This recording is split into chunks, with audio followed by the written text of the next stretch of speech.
Pinupuri ka namin, Panginoon, at tinataas ka namin. Tinatahila ka namin, Panginoon, pagkat karapat-dapat kang sambahin, karapat-dapat kang itaas, karapat-dapat ihayag ang kabutihan mo sa bawat isa sa amin, Panginoon. Aming dakilang Diyos na makapangyarihan sa lahat, sa pangalan po ng anak niyo, si Jesus, kami po ay patuloy na nanalangin, nagpapasalamat, Panginoon, nagpupuri, Panginoon, dahil tunay nga, Panginoon, araw-araw po namin nararanasan ang kabutihan mo. Salamat, Panginoon, dahil patuloy po namin na nararamdaman kung gaano kakabuti sa bawat isa sa amin, Panginoon. Lord, maraming salamat po sa buhay ng bawat isa sa amin, Panginoon. Salamat po sa kalakasan, Panginoon, na nararanasan namin. Salamat po, Panginoon, sa araw-araw na biyayang natatanggap namin, Panginoon. Lord, kung wala ka, Panginoon, wala po kaming magagawa na maayos. Wala po kaming mga bagay, Panginoon, na makakayanan, Panginoon, kung wala ka sa buhay namin, Panginoon. Kaya patuloy po kami lumalapit sa iyo, Panginoon. Nagsusumabong kami, Panginoon, ng iyong guidance, Panginoon, sa araw-araw, Panginoon. Na patuloy mo po kaming samahan sa aming mga buhay, Panginoon. Patuloy na ikaw ang mahayag sa buhay ng bawat isa sa amin, Panginoon. Gamitin mo kami, Lord, instrumento. Gamitin mo kami daluyan ng pagpapala, Panginoon, sa mga taong hindi pang nakakakilala sa iyo ng lubusan, Panginoon. Sa mga taong hindi pa po nabubuksan yung mga pusong isipan, Panginoon, na makilala ka at maging Panginoon ka nila, Panginoon. Maraming salamat, Lord, sa kabutihan mo sa buhay ng bawat member na nandito sa church na to. Itinadalangin din po namin, Lord, ang mga wala dito na hindi po namin nakakasama. Lalong-lalo na po ang mga nanay, Panginoon. Lord, ikaw po ang patuloy na umabot, Panginoon, sa kanila, Panginoon. Kung ano man po yung kanilang kalagayan, kung ano man po yung kanilang nararanasan, Panginoon. Dalangin po namin, Lord, na patuloy po silang katagpuin sa anumang kanilang panalangin, anuman po yung kanilang mga daing, Panginoon, na ikaw higit na nakakaalam nito, Panginoon. Kaya patuloy po kami dumadalangin, Lord, na ikaw ang patuloy na manguna sa kanilang mga buhay. At patuloy po silang maniwala, Lord, na ikaw lang yung sagot sa lahat ng mga panalangin, sa mga katanungan, Panginoon, sa mga pangangailangan nila, Panginoon. Ang magtiwala sa iyo ng tapat, Panginoon. Ang mag-surrender sa iyo, Panginoon, dahil yun lang po talaga, Lord, yung dapat namin gawin, Panginoon. Lord, dinadalangin din po namin ang mga kabataan, Panginoon, na nakakasama namin sa bahay-panambahan ito. Salamat po sa kanilang mga buhay. Salamat po, Panginoon, dahil binigyan po sila, Panginoon, ng puso na tumutugon sa aming mga invitation, Panginoon, upang makasama sila dito sa bahay-panambahan mo, Panginoon. Dalangin namin po na lumago kami ng sabay-sabay sa mga salita mo, Panginoon. Dalangin namin, Panginoon, na maging sandigan namin, Lord, ang mga salita mo sa bawat haharapin namin sa buhay, Panginoon. Dalangin namin, Panginoon, ang bahay-panambahan ito, Panginoon. Ang mga tatay din, Lord, na lalo ko po ipanalangin, Panginoon. Salamat po sa kanilang mga buhay, Panginoon. Dalangin po namin, Lord, na ang kanilang maging sandigan din, Panginoon, na ikaw lamang, Panginoon. Ikaw ang maging matibay na pundasyon sa mga haligi ng tahanan, Panginoon. Ikaw, Lord, ang magbigay sa kanila, Panginoon, ng kalakasan, ng banal na pagkatakot na nagmumula sa iyo lamang, Panginoon. Ang karunungan at kaalaman, Panginoon, na mag-handle, Lord, ng isang pamilya, Panginoon, na sumusunod sa iyo at sumusunod sa mga kalooban mo, Panginoon. Dalangin po namin lahat ng mga nakakatanda dito po sa aming bahay-panambahan, Panginoon. Ingatan mo ang kanilang mga kalusugan, Panginoon. Kung ano man po yung kanilang mga karamdaman, Panginoon. Dalangin po namin, Lord, ang kumpletong kagalingan, Panginoon. Kung ano man po, Lord, yung kanilang mga ipinapanalangin, Panginoon. Higit po silang kilala, Panginoon. Kaya patuloy po namin isinusuko ang kanilang mga buhay, Panginoon. Ganon din, Lord, ang bahay-panambahan namin ito, Panginoon, at ang buong paligid na dito sa Abanaba, Panginoon. Dalangin namin, Lord, na patuloy na lumago ang salita mo dito, Panginoon. Na patuloy, Panginoon, mahayag na mabuti ka sa buhay ng bawat isa sa amin, Panginoon. Patuloy, Lord, na ma-declare ang mga biyaya mo sa buhay ng bawat isa sa amin, Panginoon. Dalangin namin, Lord, sa lahat na naaabot ng aming mga tinig, Panginoon. Pagpalain mo sila, Panginoon. Paalalahanan mo sila, Lord, na ikaw lang po ang tunay na Diyos na makapangyarihan sa lahat. Na kaya mong magbago sa lahat ng mga imposibleng bagay, Panginoon. Lord, alam po namin, Panginoon, na may magagawa ka sa lahat ng mga taong nakakarinig sa mga salita namin, Panginoon. At alam po namin, Lord, na simula pa lang yun, Panginoon, na mananalig sila sa inyo, Panginoon.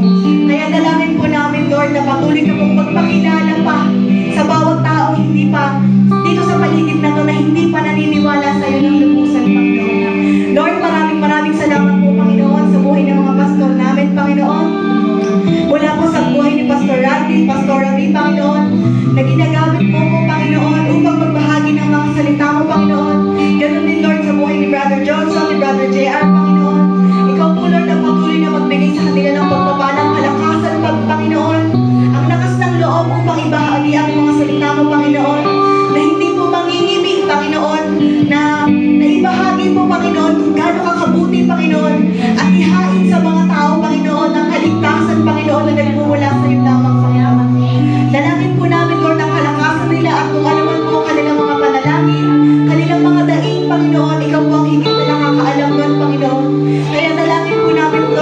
patuloy mo silang ingatan, Panginoon. Bigyan mo sila ng kalusugang maayos, Panginoon.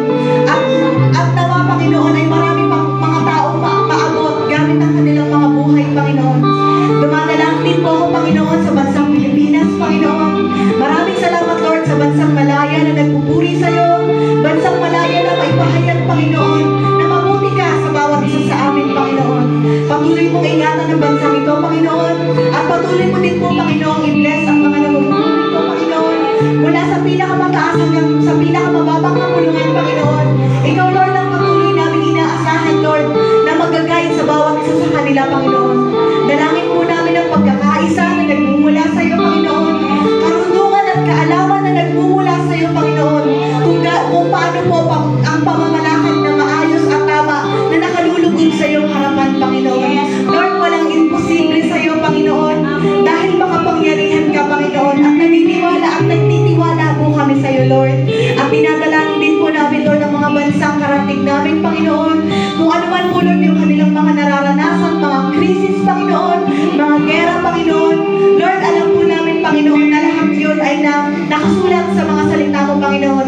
Lahat yun, Lord, mangyayari, Panginoon. Pero naniniwala po kami na sagana, Lord, yung grasya mo. Sagana yung habag mo, Panginoon, sa bawat taong meron dito sa mundo, Panginoon. Kaya patuloy po kaming nananalangin, Lord, na patuloy ka pong gumamit ng mga tao na magbabahagi ng mga salita mo, Panginoon. Mga taong matatapang na ipahayag, Panginoon, na ikaw ay Diyos.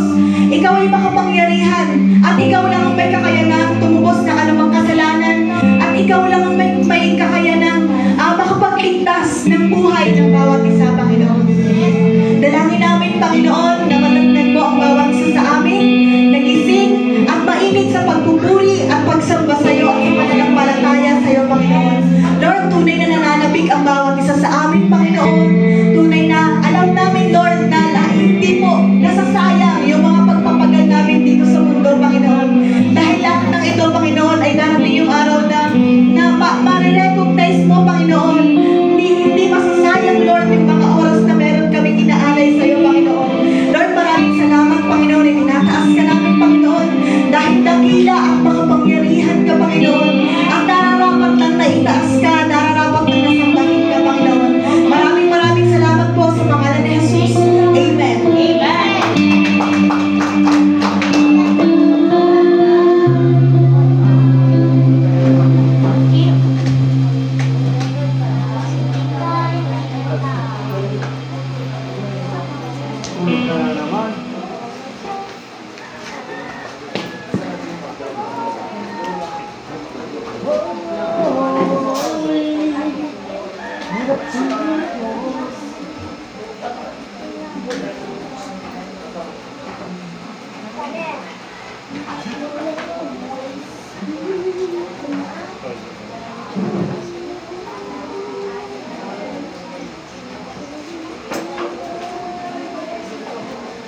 Praise God. Mapagpalang araw po sa ating lahat. Amen po ba? Amen. Palakpakan po natin ang ating Diyos sa buhay. Ayan, napakasarap pong magpuri sa Panginoon. Amen po ba? Amen. Masarap na madama yung kanyang pagkilos, yung kanyang pagtugon sa ating mga hibik, mga daing. Tama ba yung word, hibik? Di ba? Yung ha? Hikbi. Hibik. Oo, yung... Hibik yung iyak yun eh. Oo, yung parang ano ka, yung talagang... Nasusulamo. Yun, pwede, pagsusumamo.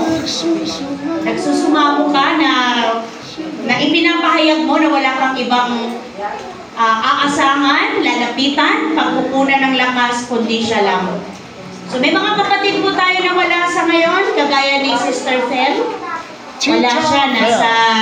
Saan ba yun, kapatid? Japan. Praise God. Nasa Japan daw. Yan. Japan daw. So, kumusta na kaya yung ating mga nanay?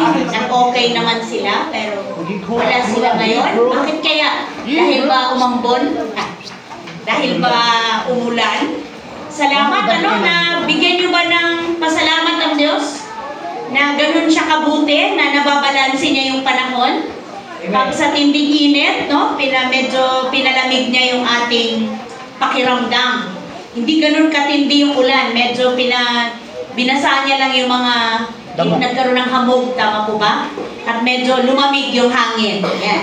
Welcome po ulit sa gawain ng At tayo po'y magpalakasan. Kanina, thank you Lord, praise God.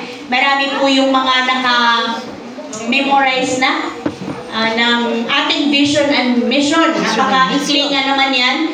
Ilang letra lang. Salamat dahil kung talagang inyo pong anong tawag nun? Didibdibin ba? Seryosohin? Ano po? Ay kayang-kaya. Amen po? So yung ating mga teenager, next week ha, kaya nyo na yan. Mabilis pa dahil medyo matalas pa ang inyong mga memorya. Kayang-kaya pa. So ilan ba yung naka-memorya? Apat pa lang. So yan, marami pa po. So kagaya ng ating pangako, may ano tayo dyan. 500. Praise the Lord. Sponsor daw po ni Brother JR 500. Praise the Lord. Glory to God. Amen. Napakabuti ng Panginoon. So ano po ba yung topic natin last Sunday, mga kapatid? Ha? Sino pong okay, go. Ano po? Assurance. Katiyakan ng kaligtasan. So tayo po ba ay napanatag na tayo ay ligtas na sa Panginoon? Sapagkat yung mga katangian na 5 po ba yun? 4? 5 katangian ay meron na tayo. Amen po ba? Amen. Yes. So hindi dapat pinagdududahan ang kaligtasan natin. As long as ikaw ay totohanang tumanggap sa Panginoong Jesus as Lord and Savior, hindi pwedeng walang desire, kapatid, ang puso mo na mamuhay ng may kabanalan, mamuhay ng ayon sa kalooban ng Diyos, at mamuhay sa katotohanan.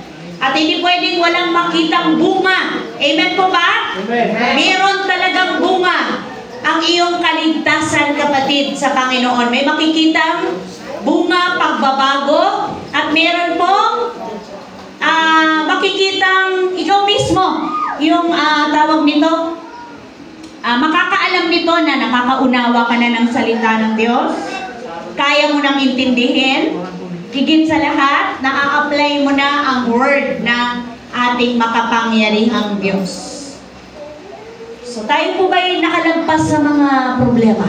Amen. Yes. Amen. Tayo po ba'y nakalagpas sa mga sakit-sakit at karamdaman dala ng iba't ibang panahon? Yes. Amen. Yes. Glory to God. Salamat sa Panginoon, iningatan niya tayo. Sa tindi ng init, ano po, wala yatang hindi nagre-reclam.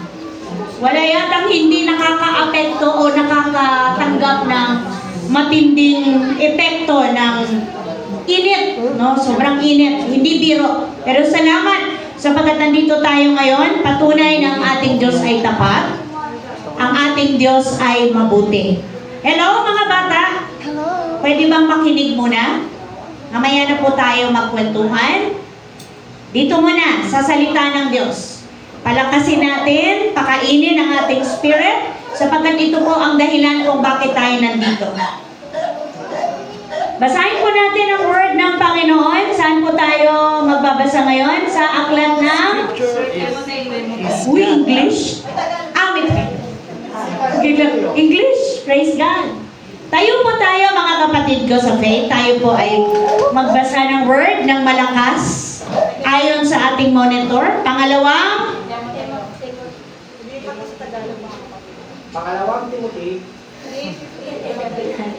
Pangalawang Timoteo, Kapitulo, Tagalog, Kapitulo 3, versikulo 15 hanggang 17. Sige po, pakibasa. Wala nakasulatan na may kapangyarihan ibigay sa iyo ng karunungan tungkol sa kaligtasan sa pamamagitan ng pananampalataya kay Kristo Jesus. Ang lahat ng kasulatan ay ikasiyahan ng Diyos at kapagpapaginabang sa pagtuturo at katotohanan. Sa pagsaway sa kaibigan at patuloy o gawain at sa pasahin sa matuloy na pamumuhay upang ang lingkod ng Diyos ay maging ganap na mabuting gawain. Amen. Let us pray. Aming Ama na nasa langit, sa makapangyarihang pangalan po ng iyong anak na si Jesus, kami ay patuloy na lumalapit sa inyo sa oras na ito. Nagagalak po kami sa katotohanan napakapalad namin, Ama, dahil binigyan mo kami ng kalayaan na magsama-sama. ipahayag ang aming pagkilala, ang aming ang katotohanan na nararanasan ka namin sa tuwi-tuwi na, ang iyong mga pangako, ang iyong mga salita, ang nagbibigay sa amin ng lakas, ng tatag, ng tibay. Maraming salamat po sapagkat iningatan niyo po kami, pinalagpas niyo po kami, ginabayan, tinulungan mo kami na malagpasan ang lahat ng mga hamon sa buhay. Salamat din po dahil napagtagumpayan namin ang aming mga kahinaan, lalo tigit ang kasalanan, sa tulong at gabay ng Holy Spirit. Kami, O Diyos, ay dumadalangin na pangunahan niyo po kami patuloy, samahan niyo po kami, dahil naniniwala po kami, Ama, sa pangalan ni Jesus, na ang presensya ng anak mong si Jesus ay sapat upang kami makadama ng kapunuan sa anumang kulang, makadama kami ng kasampatan, makadama kami ng kagalakan, makadama kami ng kapayapaan, kapanatagan, at tunay po na kagalakan na nagmumula sa iyo. Lord, hinahayaan po namin sa pangalan ni Jesus ang banal na Espiritu na siya sa aming manguna, magturo, magbigay ng karunungan, kami bigyan ng tunay na kaliwanagan, na maintindihan, maunawaan namin ang inyong mensahe. Salamat, Lord Jesus, sa Espiritu ng katotohanan, sa Espiritu na magbibigay sa amin ng sapat na karunungan na nagmumula lamang sa iyo. Thank you, Lord, sa revelation mo. Thank you, Lord, sa mensahe mo. Salamat sa puso ng iyong mga anak na bukas upang pagpalain mo ang kanilang mga spirito, upang sila'y makatanggap ng iyong pagtuturo, ng iyong pagtutuwid, na magbubunga ng buhay na nababago at patuloy na nagpapabago. Ng buhay na ayon sa inyong kalooban lamang. Thank you, Lord. We give you glory, honor, and praise in Jesus' mighty name. Amen. Amen. Amen. Ako na po tayong lahat. Tapos na po ba, kapatid, yung mga bata? Sister Z? Okay. So sila na po yan. Sila na yung mga bata. Okay. So ang pamagat po ng ating pag-aaralan ngayon ay, come on, church! God's breath. Hininga ng Diyos ang scripture or ang Bible o ang salita ng Diyos. Ito ay makapangyarihan. Hello, mga bata, pwedeng manahimik muna. 45 lang po ako minutes magsasalita. Saglit lang po ito. Minsan nga, kulang na kulang pa para matapos. Pero kaya kailangan seryosohin natin at tahimik.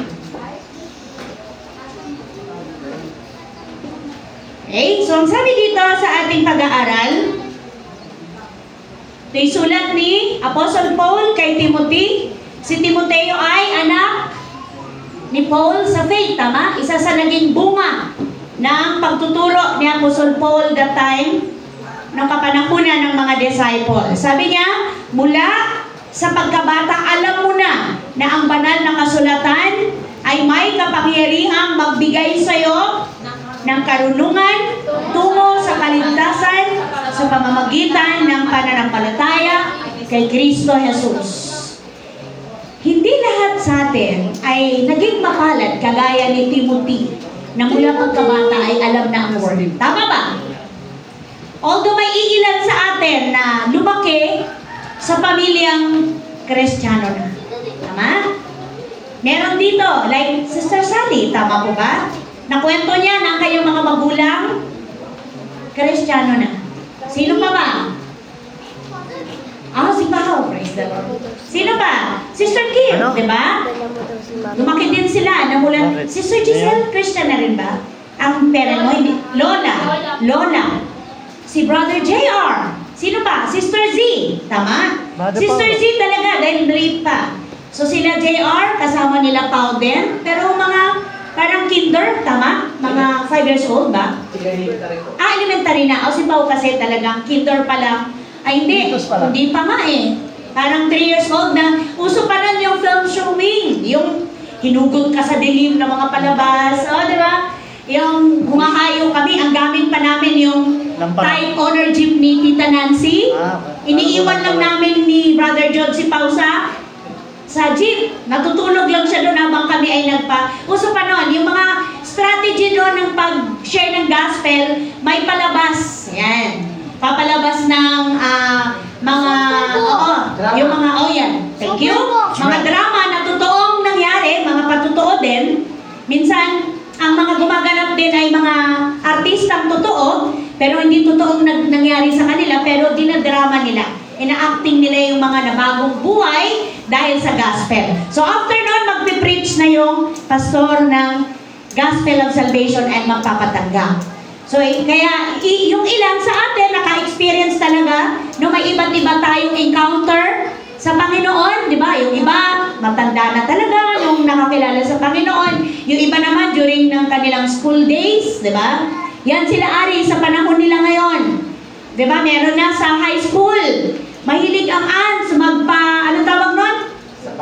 Yes, ano tawag nun? Yan, youth camp. Yan, napakadami ang nadadala sa mga youth camp. Yung iba't iba yung Hindi school lang nag-ano nun. Hindi ba? Yung youth jam. May sponsor, tapos nakikipag-ugnay lang sila sa school. Kung sino yung, hindi. Youth jam yun. Youth jam ba? Kasi ilang araw sila, ilang nights, 3 days. Kasi experienceado dyan si ano? Ang church yung mismo, di ba? Youth jam. So ilang mga booths yung salamat. Dahil may mga, pero parang natigil yun, kapatid. Budget. Ibang school naman. Pwede, okay. So, ibang lugar naman. Kasi yung, dati, yung tawag nito, yung ANS, talagang, yan. So, salamat dahil may mga ganong ministry, may mga ganong pamamaraan para, tawag nito, nakakawin ng mga tao sa Panginoon. Alam niyo ba, na-observe niyo ba? Maraming mga bata na lumaki sa isang Kristiyanong pamilya, pero hindi ganun kalalim yung pagtanggap ba or pagseryoso? Ano pa bang tamang salita nun? Hindi ganun kalalim, hindi ganun kaseryoso yung pagtanggap nila o pagyakap nila, pagsakabuhay nila, yun yung siguro tamang word, ng salita ng Panginoon. Kaya makikita mo kung alin pa yung anak ng teacher, di ba? Napapansin niyo po ba? Anak ng pastor, anak ng, di ba? Anak ng mga manggagawa sa church, ay sila ba yung? Ogi! Sabi ko sa'yo, Magugulat ka na lang minsan, di ba anak ni pastor yan? Yan, di ba? Di ba, hindi mo maiwasang hindi mag-comment. Yung mga, especially yung mga unbelievers, yan, kasi mataas po ang expectation, tama ba? Ng mundo sa mga anak ng, especially pastor. Yan. Mataas yung kanilang expectation sa mga anak ng mga nagtuturo ng salita ng Diyos. At tama lang naman, kasi syempre, inaasahan ng mga tao na sila ang magiging magandang halimbawa. Lalo na sa mga kapwa nilang bata, di ba? Bakit po kaya? Kasi hindi nila masyadong siniseryoso yung salita ng Diyos. Hindi nila masyadong binibigyang halaga yung itinuturo sa kanila ng kanilang mga magulang. Marahil, di ba? Kaya nga, di ba, pag may mga magulang na matindi talaga yung kabigatan nila pagdating sa mga anak, kasi talagang hindi nila talaga lubos maisip. Yes, pwede. Hindi nila akalain. Hindi matanggap. So may ano ba tawag doon? Na-disappoint ba? Or may tawag, ano bang iba pang term doon, kapatid, na parang hindi mo matanggap? Yan, na-frustrate ka ba? Parang gano'n. Frustration ba ang doon na, bakit ganito yung naging kalalabasan ng anak ko? Bakit ito yung naging bunga ng aking pagpapagal? Pero minsan, kung kayo po'y mapag-obserba din, ito ay paraan ng kaaway para lingkod ng Diyos ay hilain, no? Hilain pabagsak, yung ipamuka sa lingkod ng Panginoon, na yan ba ang kapalit ng iyong pagpapagal? Yan ba ang kapalit ng iyong ibinuhos mo lahat, ibinigay? Kasi maraming pastor ang full-time. Diba? Iniwan ang trabaho. Yan, isa na yan si Pastor Randy. Siya ay security guard. Pero sinabi niya sa Panginoon na ako'y mag-full-time na sa ministry, Lord. Bahala ka ng Panginoon sa aming mga pangangailangan. Kaya ngayon, siya ay full-time na. Kaya di ba nagpapatutuo siya sa atin? Nag-o-open siya sa atin na isipin niyo na lang ilan ang anak ko, ilan ang college ko, tatanggap lang ako ng 400, 500 sa church. Wow! Kaya lagi niyang sinasabi, ako ay namumuhay sa grasya ng Diyos. Kung paano hindi ko alam. Totoo po yun. Pero mas marami po talaga yung nagbibless sa kanya kaysa sa church. Kaya talagang nilalabas niya sa atin. Pero dito sa church natin, salamat dahil binibless niyo ang pastor. Amen po ba? Okay. Palakpakan natin ang Panginoon. Nagdama ko yun. Nagdama ko yun. Kasi nga nung nag-meeting tayo, sabi ko, itutuloy ba natin yung 40%? Hindi pa man ako tapos. Nagsabi na kayo, itutuloy. Tsaka nakikita ko yun, pag tuwing tayo nagpupulong o nagkakaroon tayo ng pagkakasunduan, hindi mahirap sa inyo na kunin ang inyong ano tawag nun? Contribution. Thank you. Pagsang-ayon. Oh yes, contribution. Pagsang-ayon, ang inyong ambag. Yan. Yan ang inyong ambag. Totoo naman. Kasi tayo nga ay body. Tama po ba? Tayo ay katawan. Hindi pwedeng puro bibig lang ang mag-function. Kailangan mag-function ang tenga, ang mata, diba? Ang kamay, ang paa. Kung kapatid ikaw ay kamay, at lagi mo kailangan maglabas sa bulsa. At may ilalabas ka naman, bakit di mo gawin? Napapangiti si Sister Sally. Amen po ba? Dahil alam mo naman na hindi masasayang yung iyong ginagawa. Praise the Lord. Amen. Totoo po yan. Napakabuti ng Panginoon. At nakikita ko na rin po unti-unti ayon sa record na yung mga lingkod ng Diyos unti-unti na nagiging faithful. Yun, oh. So, pag-pray lang po natin na lagi silang mag-obey. Maging faithful. Oo, yes, mag-obey. Sa maging sensitive sa turo ng Holy Spirit. Dahil yun naman po talaga ang ating duty sa Panginoon bilang mga anak ng Diyos. Okay, so patuloy na po tayo sa ating pong pag-aaral. Nakita po natin dito na itinuro ni Apostle Paul kay Timothy na hindi po dapat natatapos lang sa kaalaman ang atin pong pagka-alam sa Word o sa Scripture. Kailangan makita po ito sa ating buhay. Kasi nung araw, tuwiran ang pag-correct or tawag nito, pagre-review ni Jesus sa mga Jew na ang gagaling sa kautusan, ang gagaling nila sa Scripture, sa mga batas, sa mga, ang tawag nito, law. Diba? Yun yung sinusunod nila, ang gagaling nila.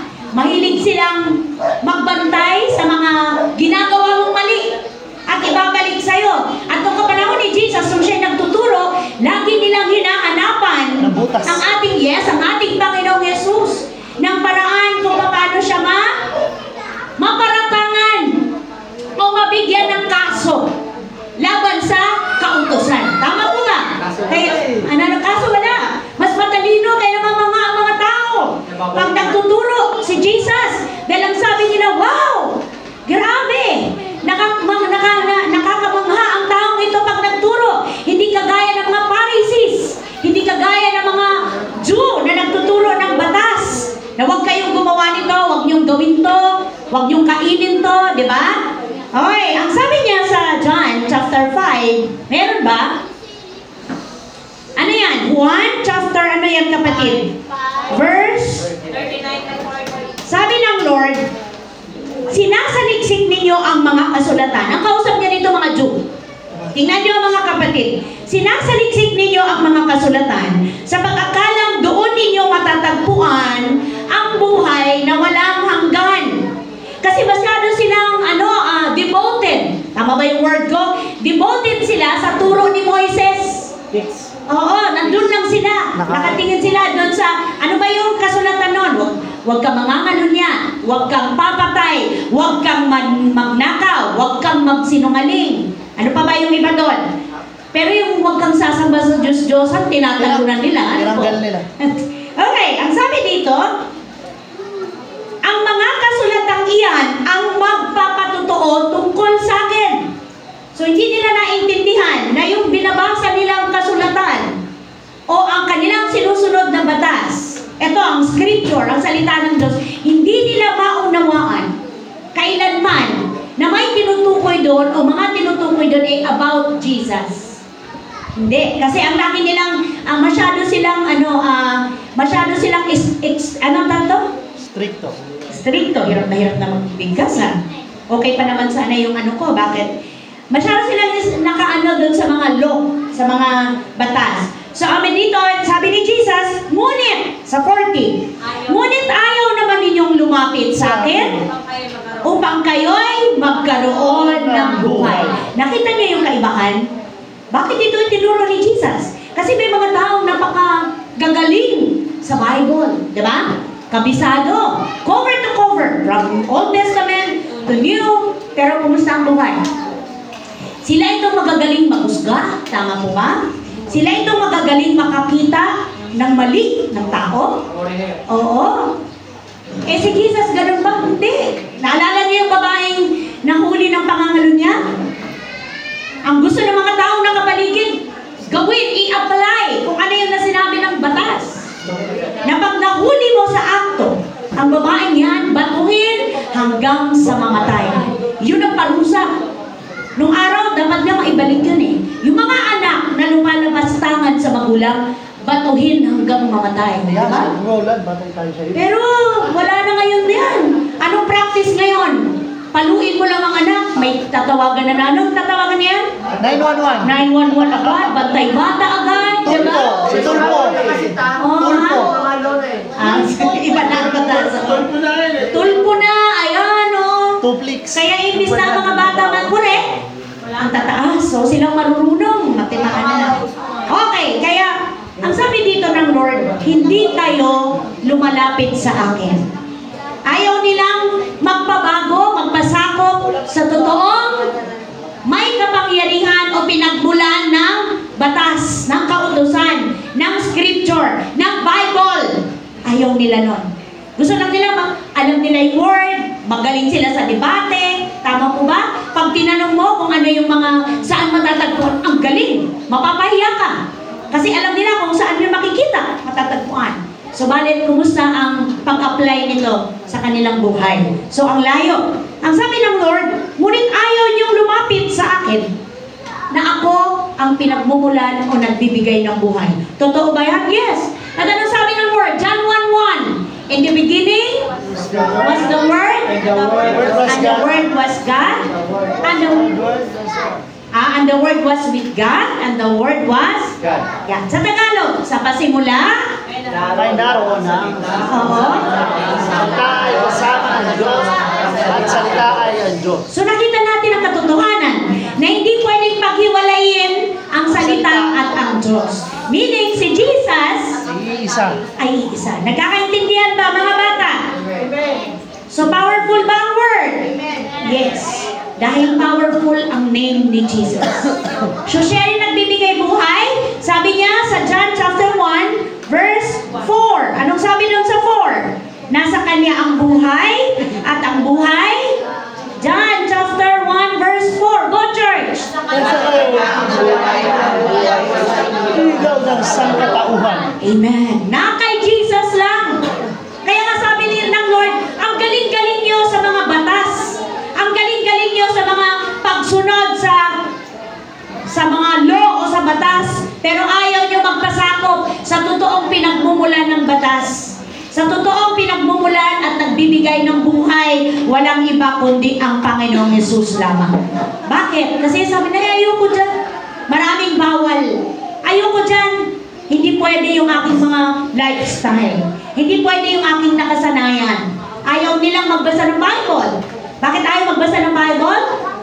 Kasi ayaw na mabuksan ang kanilang kaisipan at makalaya. Mga kapatid ko, malinaw po na maging si Jesus. Alam nyo, napakabibigat ng binitawan niyang salita doon sa mga taong banal-banalan sa panlabas. Religyoso kung tingnan, pero ang layo ng pag-apply sa buhay. Matthew, tingnan niyo po ang sabi ng Lord. Si Jesus ang nagsabi nito. Matthew, chapter, ano yan kapatid? 23 verse? Pakibasa po ng malakas. Dapat kayo matagpuan ako sa mga Pariseo. Kapagpuan ang tulad ninyo ay mga libingan Nasa pasigil mo ay puno ng kalansan. Ganyan kayo sa paningin tao ay mabubuti.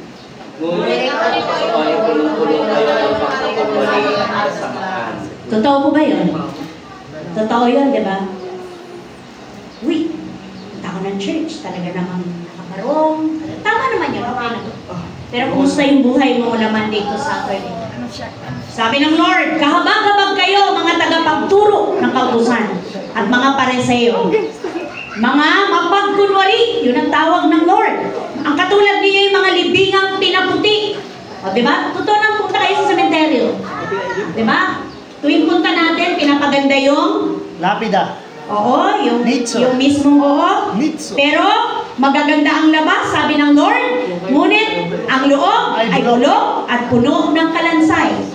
So ano nun? Bangkay. Anong meron nun sa loob sa atin ngayon? Yung puso natin, punong-puno ng kabulukan, punong-puno ng galit, punong-puno ng sama ng loob, punong-puno ng inggit, diba? Punong-puno ng paninira, may gano'n. Pero ang panlabas, ang linis. Masyadong mitikuloso ba? May ganong tao, diba? Yung masyadong mitikuloso, masyadong maganda sa maingat sa panlabas, pero hindi iniingatan ng loob. Kaya sabi dito, Hanggang loob yan. ganyan kayo sa paningin ng tao. Tignan mo, mga kapatid, mabubuti. Ngunit ang totoo ay punong-puno kayo ng pagkukunwari at kasamaan. So talagang matindi yung binitawang salita ng Diyos sa mga ng Panginoong Yesus sa mga taong may alam lang sa katotohanan pero ayaw isakabuhay, ayaw maturuan, ayaw magpatuwid, diba? Gusto niya lang yung makinig, nang gusto niya pakinggan. Pero ayaw niya nang hindi niya natatanggapin yun. So tayo pong mga anak ng Diyos hindi ganon. Kung talagang tayo po ay totohanan na nakaalam ng scripture, ng Bible, tumanggap ka kapatid kay Jesus as Lord and Savior, hindi ho pwede yung ganyan. Kailangan hingin natin ang tulong ng Holy Spirit na tayo po ay may makita sa atin. Ako lagi kong pinapaalala sa sarili ko, practice what you preach. Tama ba yun? Yes, practice what you preach. I-practice mo kung ano yung ituturo mo, ano yung pinapahayag mo, ipakita mo kung paano ka nabago, kung paano nagkaroon ng magandang epekto, ang word, ang salita ng Diyos, sapagkat yun yung patunay, yun yung katibayan Pagsunod. na makapangyarihan ang salita ng Diyos. Na ang Diyos mo ay hindi patay, ito'y buhay. Amen! Ito ay may magagawa sa personalidad mo, sa pagkatao mo. Yes, kapatid. Sa mga kahinaan mo, makapangyarihan. Sapagkat ito ang sabi ng Lord, balikan natin ang 2 Timothy. 2 Timothy verse 15 verse 16. Ang lahat ng kasulatan ay kinasiyahan ng Diyos. Sa English version kasi may God breath. Hiningahan, no? Ayan, ang sabi na dito, all scripture is God breath and is useful for teaching, rebuking, correcting, and training in righteousness, so that the servant of God may be truly equipped for every good work. So nakita po natin na meron pong mga pakinabang kung ang salita ng Diyos ay hahayaan natin, mga kapatid, na malayang makakilos ang kapangyarihan nito, sapagkat ito ay may magagawa. Ito ay hininga ng Diyos. Ito ay kinasihan. So yung mga nagsulat, tao lang naman na nagsulat niyan. Tao lang ang gumawa niyan. Yes, totoo. Tao ang nagsulat. Pero hindi nila sinulat yung kanilang sariling kuro-kuro lang. Sinulat nila kung ano yung idinidikta ng Holy Spirit, kung ano yung na-experience nila, lalo tigit sa New Testament, yung na-experience nila with Jesus. Dahil nakasama nila ang Panginoong Jesus that time. Diba sabi nila, mapalad yung mga tao nakakasama ng Panginoon noong mga panahon na yun. Meron pang verse doon na sabi, dahil si Jesus mangang-manga sila sa pagtuturo, dahil ito'y makapangyarihan, ito'y may dulot na tunay na pagbabago o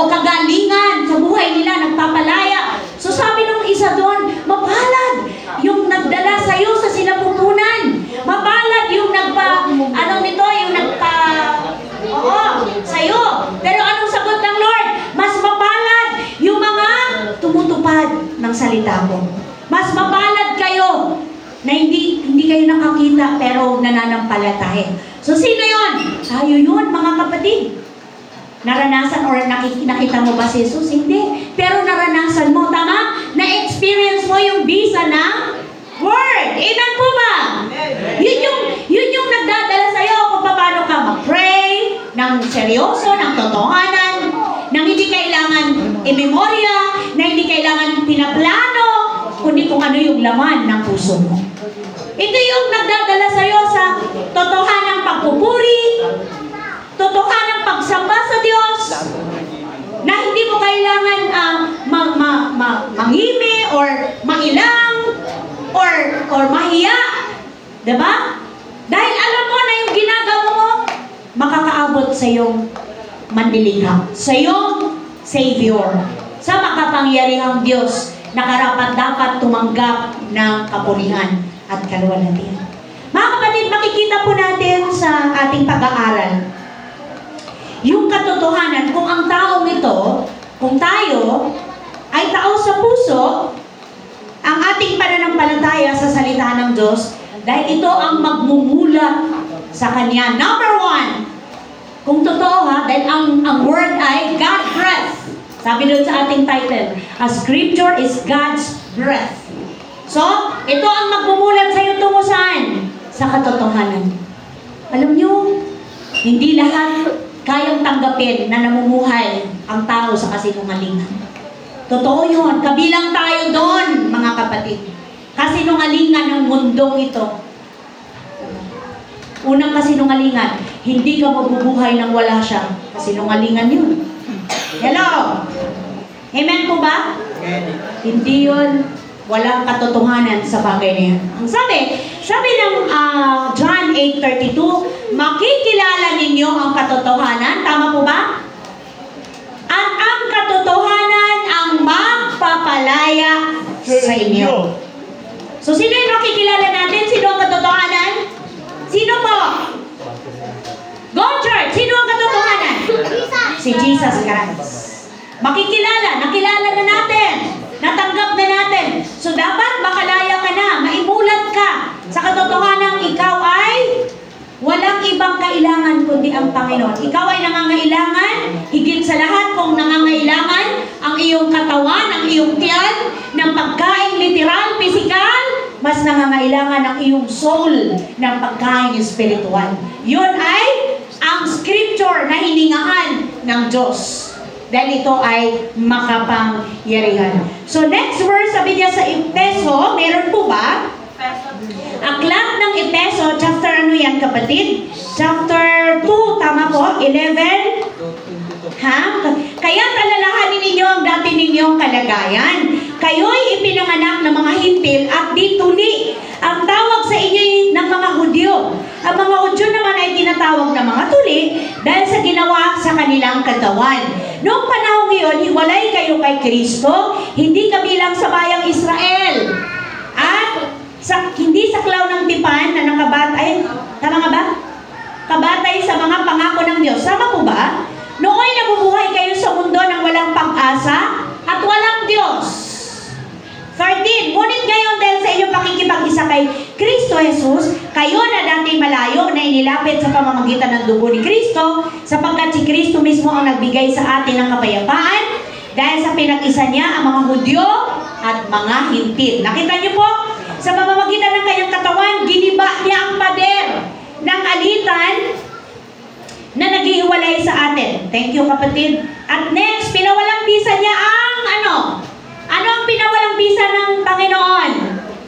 Come on, church! Nandyan ba? Pinawalang bisa Niya ang kautusan. Yan. Kasama ang mga utos at mga alituntunin nito upang mula sa dalawang lahi ay makalikha siya ng isang bagong bayan na nakipag-isa sa kanya, sa gayon ay nagkaroon ng kapayapaan. Mayroon pa nga ako doon nabasa. Ang gagaling ninyo, tinuturuan nyo yung tao na bawal ito, bawal nun. Pero kayo din yung nagiging dahilan ng kanilang kapahamakan. So nakita nyo kung gaano ka makapangyarihan at gaano kalawak ang habag ng Panginoong Hesus sa ating lahat. Tayo ay mga hintil. Tayo ay hiwalay sa Diyos.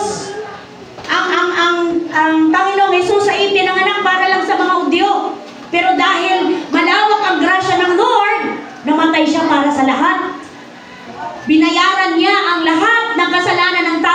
kasama tayo.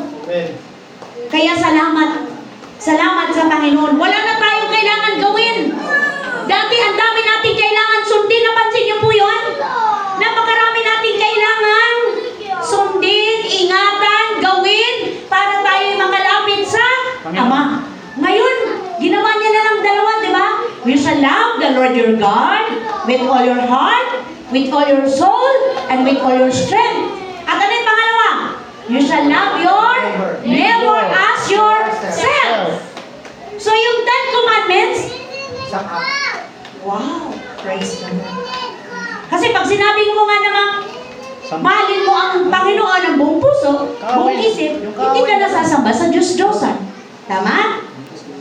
At pag sinabi mong mahalin mo ang iyong kapitbahay, kapwa, hindi ka gagawa ng bagay na ikakasama o pagmumulan ng inyong hindi pagkakaintindihan ng iyong kapwa. Nagkakaintindihan po ba mga kapatid ko sa pananampalataya? So napakahalaga po na ating maintindihan na ang Scripture, ang Bible, hiningahan o hininga ng Diyos, ito'y may kapangyarihan at ito ang magmumulat. Next, number 2, next na tayo, bilisan na natin, magmumulat sa atin sa katotohanan, walang ibang daan ng kaligtasan. Binibigyang diin ko po ito sa ating lahat dahil sa pag-scroll nyo ng FB, paghawak ng inyong gadget, ang dami po dyan na magtuturo,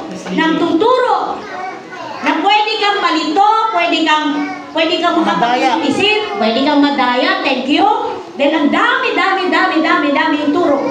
Na ito yung tamang daan, ito yung likong daan, ito yung straight na daan, ito yung bakong-bakong daan. May lumang daan. Pero anong sabi ng Lord? Sa aklat ng ano yan?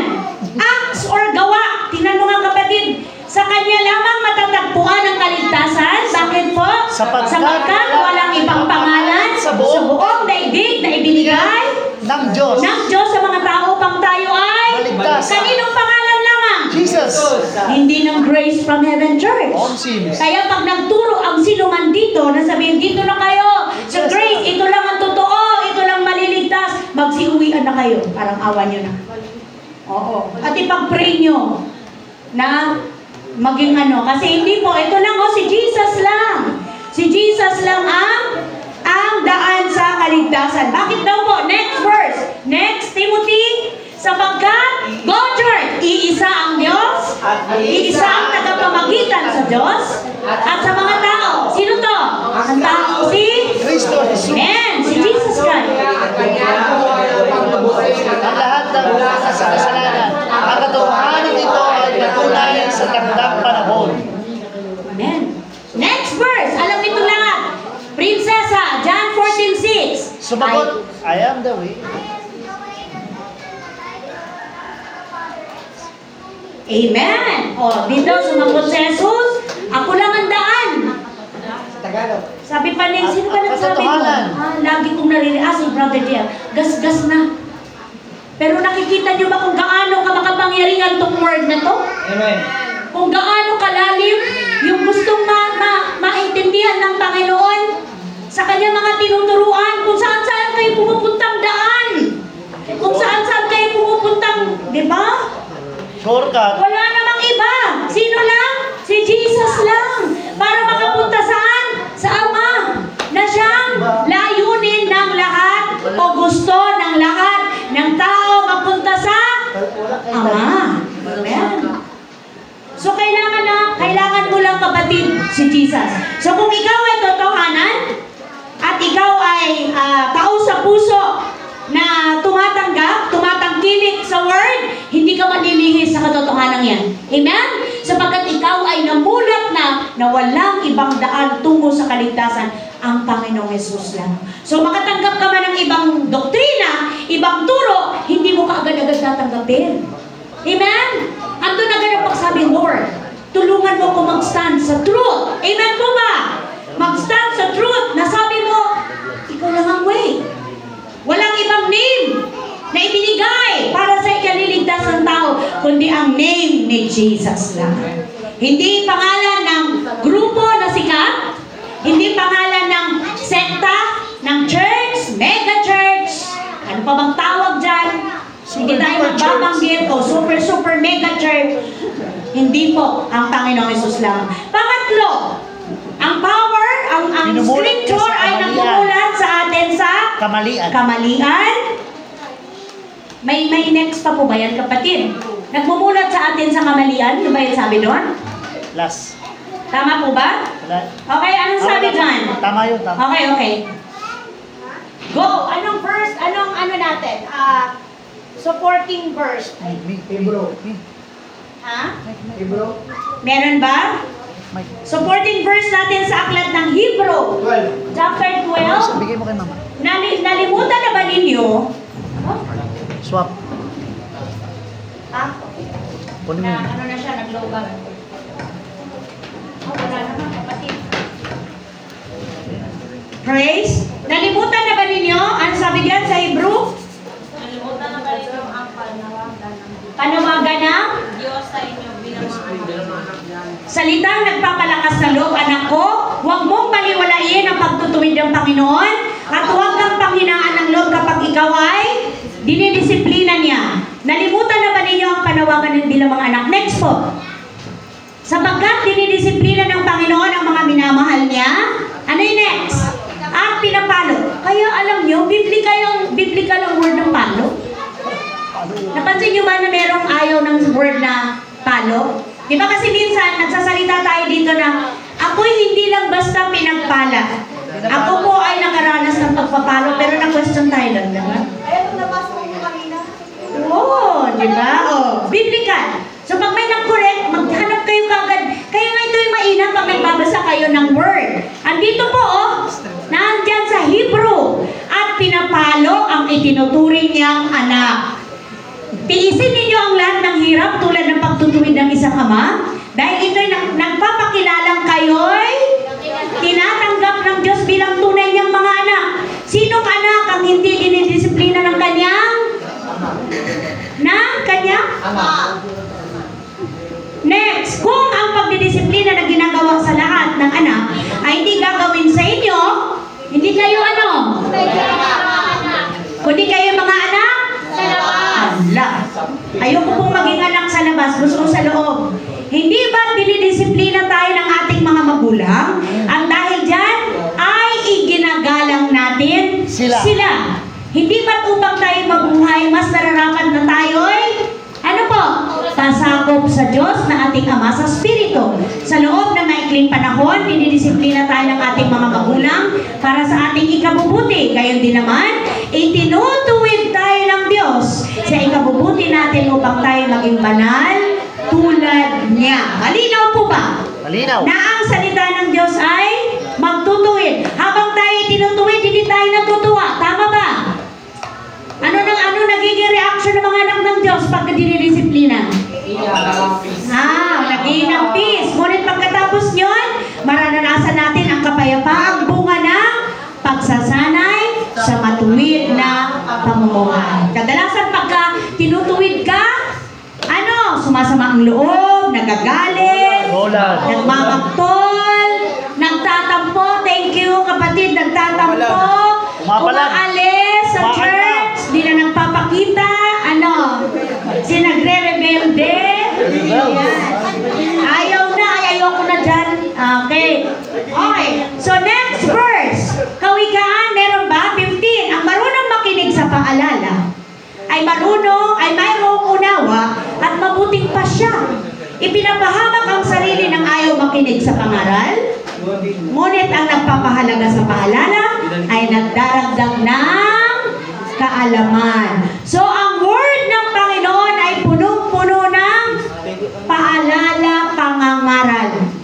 Dahil ito ay makapangyarihan. Kaya nga pag binasa mo, parang talagang sa'yo nakatama. Nasasaktan ka. Tama? Salamat. Magpasalamat ka, kapatid. Pag nabasa mo ang word na, sakit doon ah. Ako yun. Thank you, Lord. Salamat, Holy Spirit. Next. At last, pinakauli. Number 4, ano sabi dyan? Ang scripture ay God's breath o hininga sapagkat minumulat ka nito upang ikaw ay maglingkod sa Panginoon. Minumulat tayo ng ang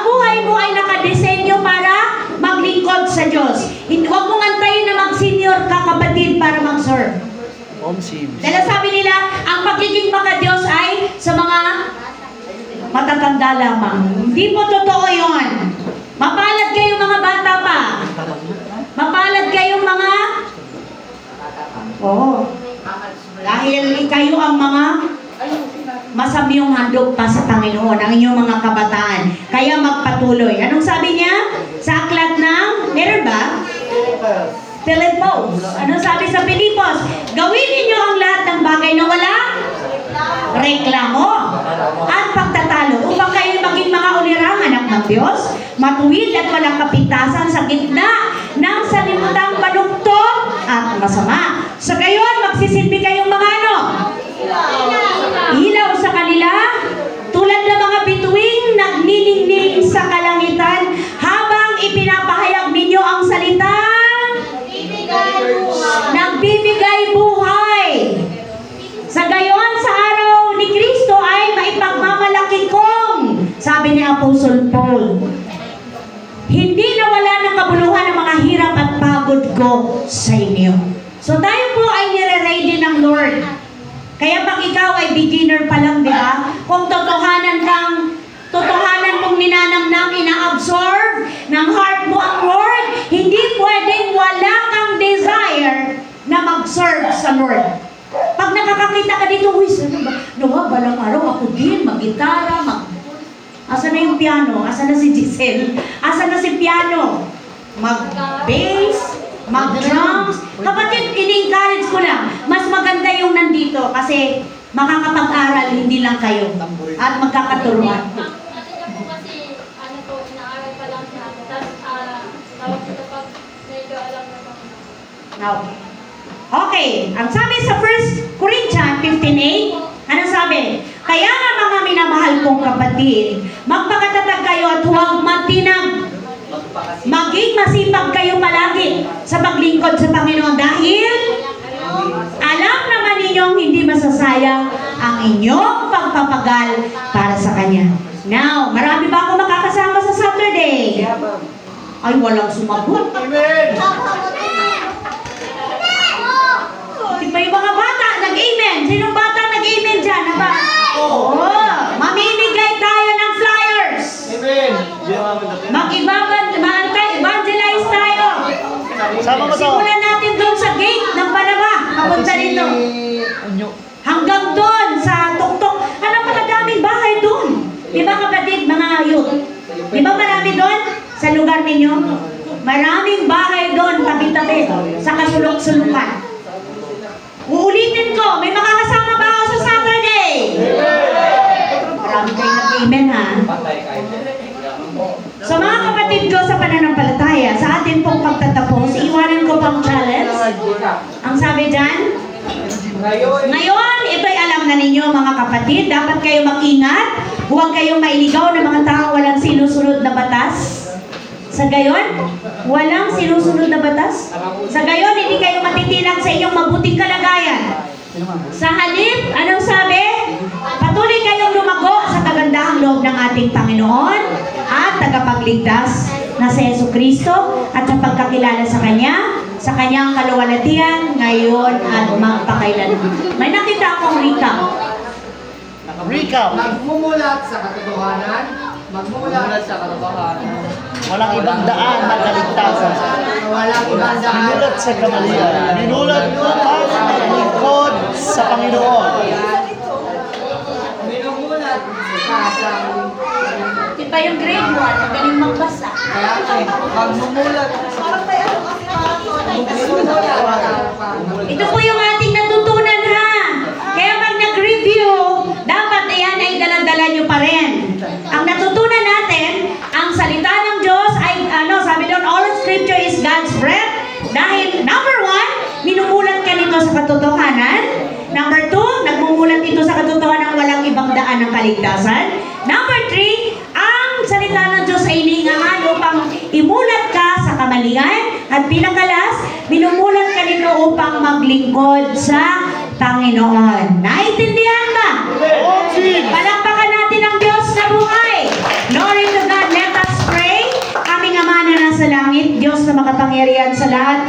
Maraming salamat po sa kalayaang ipahayag ang iyong mensahe, ang iyong revelation. Thank you, Lord, dahil punong-puno ng kapangyarihan, ng scripture. Ito'y iyong hiningahan, kinasiyahan upang amin po itong magamit sa buhay na nakalulugod sa inyo. Tulungan mo kami, Panginoon, na pahalagahan ang bawat salita mo sa puso namin, pakaingatan, pagyamanin, at amin po itong isa kabuhay. Lord, tulungan mo kami sapagkat kung amin lamang, sa ganang amin lamang, Lord, wala kaming magagawa.